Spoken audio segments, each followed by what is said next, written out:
गुरु रविदास जी का जन्म 1398 ईसा पूर्व में उत्तर प्रदेश के वाराणसी शहर के निकट बंदागांव गांव में एक चमार परिवार में हुआ था। उनके पिता का नाम संतोष दास था और मां का नाम कुलदेवी था। उनके परिवार में परंपरागत रूप से चमार वर्ग में से लोग थे जो जाति व्यवस्था के अंतर्गत निम्न वर्ग में आते थे। गुरु रविदास जी का बचपन बड़ा ही संघर्षपूर्ण था। वे बचपन से ही गरीबी और असमानता का अनुभव करते रहे थे। उनके घर की आर्थिक स्थिति बेहद कमजोर थी और उन्हें दुष्कर श्रम के लिए मजबूर होना पड़ता था।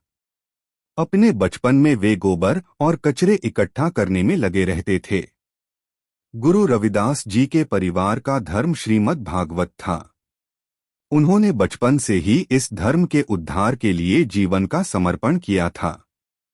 उनकी मां कुलदेवी धर्म का बहुत अनुयायी थीं और उन्हें घर में धार्मिक शिक्षा देती थीं। इसके अलावा गुरु रविदास जी ने अपनी मां से अनेक धार्मिक बातें सीखीं जो बाद में उनके जीवन में बड़ा महत्व रखीं। गुरु रविदास जी के जीवन का बड़ा हिस्सा भगवान राम की भक्ति में गुजरा। उनके घर पर रामायण की पाठशाला चलती थी जहां वे भगवान राम की कथाएं सुनते थे। इससे वे राम के भक्त बन गए थे और उनकी श्रद्धा भगवान राम की ओर बढ़ती गई। गुरु रविदास जी के बचपन के समय उन्हें अपनी जाति के लोगों के साथ काम करने के कारण अनेक समस्याएं भी उठानी पड़ी। वे अपने साथियों को असमानता के खिलाफ लड़ने के लिए प्रेरित करते थे। गुरु रविदास जी के बचपन का यह अनुभव उन्हें बाद में आर्थिक, सामाजिक और धार्मिक समस्याओं के समाधान के लिए उनके विचारों और कार्यकलापों को प्रेरित करने में मदद करता रहा। वे समाज में समानता, समझौता और प्रेम के संदेश को सफलतापूर्वक फैलाने के लिए अपना जीवन समर्पित कर दिया। रविदास जी के संदर्भ में विविध विचारों का उल्लेख। गुरु रविदास जी के विचार धर्म, समाज और मानवता से जुड़े हुए थे।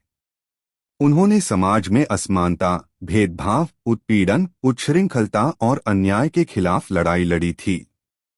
उनके विचारों में धर्म और समाज के संबंधों का विस्तार पूर्वक उल्लेख होता है। गुरु रविदास जी के विचारों के मुख्य संदर्भों में श्रद्धा, सेवा, समानता, संयम, आदर्शों का पालन, प्रेम, एकता और समझौता शामिल होते हैं।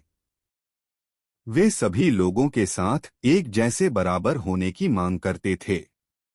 उनके अनुयायी लोगों का कहना है कि गुरु रविदास जी ने धर्म के महत्व को सभी लोगों तक पहुंचाने के लिए कई प्रचार यात्राएं भी की थीं। गुरु रविदास जी के विचारों का एक अन्य महत्वपूर्ण संदर्भ है उनका सामाजिक संदेश।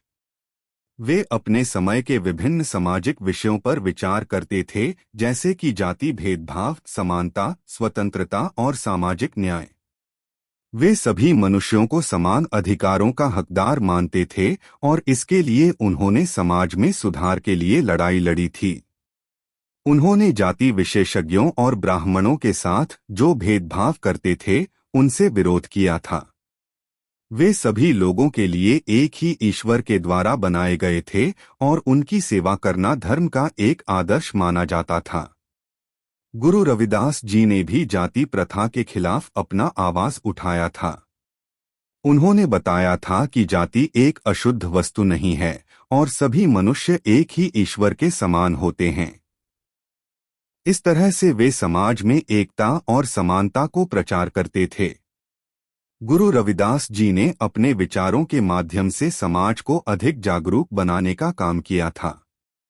उनका संदेश था कि हमें आपसी बैर और भेदभाव को छोड़कर समाज की सेवा करनी चाहिए। उन्होंने यह भी बताया था कि दूसरों की मदद करने से हमें आनंद मिलता है और ईश्वर का आशीर्वाद प्राप्त होता है।